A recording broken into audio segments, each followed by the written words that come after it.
Good morning, student. Myself Praduman, your physics teacher for class 9 and 10 in Modern International School, Hiswa. Student, in previous classes, just I have discussed about gravitational acceleration or acceleration due to gravity. First of all, you have to know about gravity. What is gravity? Gravity and gravitational force.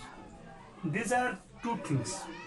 Gravitational force is the force between two bodies, two massive body. It may be uh, this type of body. It may be two planets. कुछ भी हो सकता है. But gravity कहा जाए तो this is the force only gravitational force due to earth like body, है ना. अर्थ और अर्थ के जैसा अगर जो कोई है तो कहा जाए सिर्फ अर्थ ही है ना. अर्थ के थ्रू जो gravitational force toward the earth लगता है, that force is called gravity, है ना. ये ध्यान में रखोगे कि ग्रेविटेशनल फोर्स और ग्रेविटी में बस थोड़ा सा का डिफरेंस है. ग्रेविटी में क्या होता है, अर्थ के थ्रू जो ग्रेविटेशनल फोर्स जनरेट हो रहा है वो ग्रेविटी है, और ग्रेविटेशनल फोर्स वो किसी भी दो प्लैनेट, किसी भी टू मासिव बॉडी के लिए हो सकता है. अब आगे कुछ और हम लोग समझेंगे इसमें. Variation of acceleration due to gravity. चलो एक चीज और भी हम आपको बता दें कि सपोज कोई बॉडी है, अर्थ सरफेस पर रखा हुआ, इसका रेडियस क्या है आपका आर है अर्थ का, इसका मास है स्मॉल एम, है ना. देखें, और इसका मास है कैपिटल एम. तो अब जरा सोच लो कि फोर्स ऑफ अट्रैक्शन क्या होगा, G M small M divide by capital R square, है ना, कैपिटल आर स्क्वायर. इसका जो डिस्टेंस होगा as compared with the radius of earth is too small, so you can neglect this distance. जैसे यहाँ पर है स्मॉल आर मान लो तो आर प्लस आर होता ना, R plus R small R का होल स्क्वायर. तो क्या होगा, ये जो डिस्टेंस स्मॉल आर है, जैसे कोई बड़ा बॉडी है, मान लिया जाए 10 मीटर का या 10 मीटर डायमीटर का एक बॉडी है, तो स्मॉल आर आपका 5 मीटर तो होगा ही, है ना. लेकिन इस कैपिटल आर के कंपैरिजन में यह स्मॉल आर बहुत छोटा पड़ जाता है, इसलिए हम इसे नेग्लेक्ट कर सकते हैं, और जो R plus R whole square था उससे सिर्फ कैपिटल आर का होल स्क्वायर रख सकते हैं. क्लियर है. अब आगे देखा जाए, अब यहाँ पे देखेंगे इनके बीच का जो ग्रेविटेशनल फोर्स है, that is F equal to G M M by R square. अब due to Newton second laws of motion, force equal to mass into acceleration, so we have to find out the acceleration due to gravity acting on a smaller mass. So if gravitational acceleration is a और a equal to g भी हम लोग बोल सकते हैं, then a equal to, sorry यहाँ पे f equal to क्या लिखोगे, mass into acceleration. Mass cancel out, so acceleration क्या आ गया, gravitational acceleration G M by R square. अब यहाँ पे देखो तो इसमें क्या दिख रहा है कि capital G equal to G M by R square. हम जिस बॉडी पे एक्सेलरेशन लग रहा है, जिस बॉडी पे फोर्स लग रहा है ग्रेविटेशनल फोर्स, क्या उस बॉडी का मास इसमें शामिल है, नहीं है. तो आप कह सकते हैं कि the acceleration due to gravity does not depend upon mass of the body. समझ गए. आपका क्या है, जिस पे जैसे हमारे पास क्या है, एक ये भी है, ये भी है, दोनों का अलग अलग मास है. हम कुछ और बड़ा ऑब्जेक्ट ले लें, सपोज दैट हमारे पास एक 10 kg का स्टोन है और एक 50 ग्राम का, 50 ग्राम का एक दूसरा स्टोन है. अगर दोनों को रिलीज करेंगे तो दोनों का एक्सेलरेशन सेम होगा. दोनों का एक्सेलरेशन क्या होगा, सेम. आपने क्या देखा, एक्सेलरेशन जो है जिस बॉडी पे फोर्स लगने जा रहा है उसके मास पे ये डिपेंड नहीं कर रहा है. तो आप क्या कह सकते हो कि एक्सेलरेशन ड्यू टू ग्रेविटी जो है सभी के लिए सेम होगा. वो 50 ग्राम का हो या 100 kg का ही ऑब्जेक्ट हो, दोनों के एक साथ छोड़ोगे तो उनका स्पीड भी एक साथ ही बढ़ेगा. जितना बड़े वाले का स्पीड बढ़ेगा उतना ही छोटे वाले का भी बढ़ेगा. तो इसका मतलब क्या है, अगर ग्राउंड के पास टकराने की बात होगी तो दोनों साथ साथ टकराएंगे. क्लियर है. क्योंकि आपका मास पर तो डिपेंड कर ही नहीं रहा है एक्सेलरेशन. स्पीड बढ़ने का जो रेट है वो उस पर डिपेंड नहीं कर रहा. दोनों का स्पीड बढ़ने का रेट यानी एक्सेलरेशन सेम है. जब एक्सेलरेशन सेम है तो हमारा डिस्टेंस ट्रेवल्ड करने के दौरान मास से तो कोई लेना देना है ही नहीं, इसलिए दोनों बॉडी अर्थ सरफेस पे साथ साथ स्ट्राइक करेंगे। ये तो आपका फर्स्ट केस मैंने बताया। चलो और कुछ टॉपिक हम लोग समझ लें। सारे डाटा को जब इसमें भरोगे ना, अगर जो अर्थ के लिए पढ़ा जाए, अर्थ के लिए, तो इसमें इसका वैल्यू 9.8 आएगा।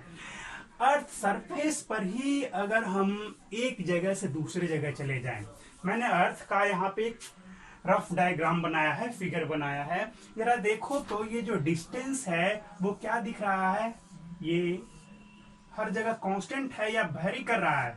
हाँ बिल्कुल, सोशियोर वेरी कर रहा है। तो जब वेरिएशन होगा, ये जो रेडियल डिस्टेंस है, जो इनके बीच का जो डिस्टेंस है, उसमें वेरिएशन होगा तो ग्रेविटेशनल एक्सेलरेशन में भी वेरिएशन होगा, है ना। मैक्सिमम कहाँ पे होगा? मैक्सिमम कहाँ पे होगा? तो जहां पे सबसे शॉर्टेस्ट डिस्टेंस होगा, यहाँ पे और यहाँ पे ये मैक्सिमम होगा। यानी कि पोल के केस में आपका ग्रेविटेशनल एक्सेलरेशन जो होगा मैक्सिमम होगा। ये आपका क्या है? पोल वाला लाइन है ना। तो मैक्सिमम कहाँ पे होगा? नॉर्थ पोल और साउथ पोल पे मैक्सिमम होगा।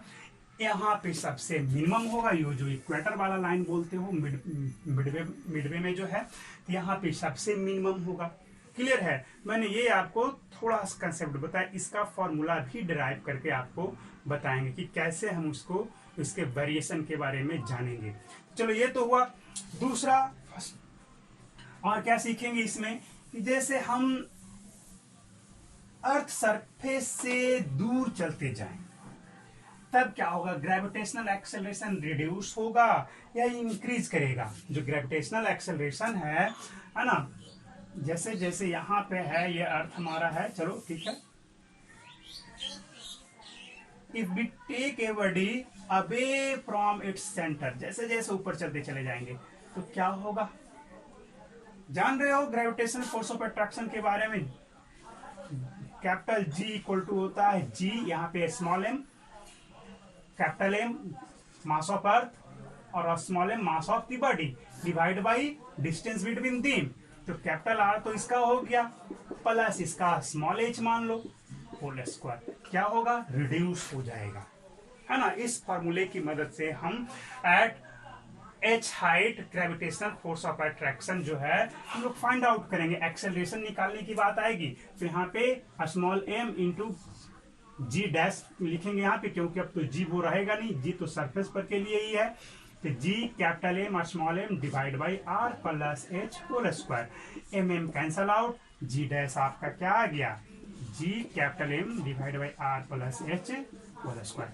यानी कि घटेगा, नीचे का क्वांटिटी इंक्रीज कर गया ना, इसलिए क्या होगा? आपका gravitational force of attraction reduce होगा। ये एक प्रकार का फॉर्मूला है, मैंने समझाया, आप बुक से इसे बनाएंगे। नेक्स्ट आपका और भी बताते हैं कि H at H depth inside the earth, हमने अर्थ सरफेस से ऊपर की ओर तो गया, अब इनसाइड द अर्थ जब हम लोग आते हैं तब क्या होगा? ये सबसे इंपॉर्टेंट कंसेप्ट है आपका, है ना। When you move inside the earth at depth h, then what happens on gravitational acceleration? देखा जाए,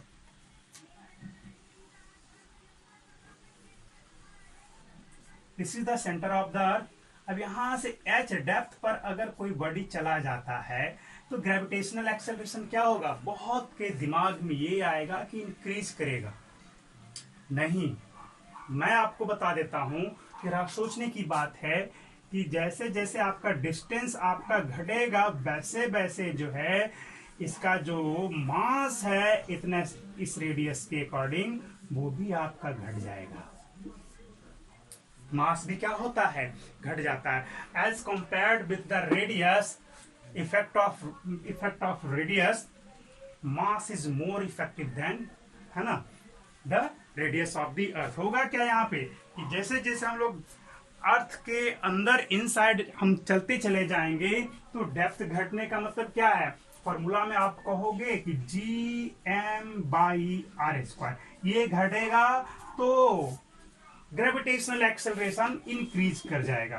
बिल्कुल कहेंगे आप लोग कि रेडियस तो घट रहा है बट आपका मास भी तो घट रहा है ना। एकदम सेंटर पर चले जाओगे तो मास बहुत ज्यादा कम जाएगा और चले जाओगे तो जीरो हो जाएगा, तो आपका फोर्स सेंटर पे 0 हो जाएगा, ग्रेविटेशनल फोर्स, है ना, ये है। तो मास भी रिड्यूस होता है, इस वजह से हम लोग कहेंगे कि जैसे जैसे इनसाइड द अर्थ सरफेस, अर्थ जाएंगे तो ग्रेविटेशनल फोर्स ऑफ अट्रैक्शन आपका रिड्यूस होता है। मैं इसका बेहतर एक्सप्लेनेशन आपको अगली वीडियो में करेंगे, उसमें आपको एक फॉर्मूला डिराइव करेंगे कि at H depth what is the values of gravitational acceleration. ठीक है, तो आज यहीं तक रखेंगे।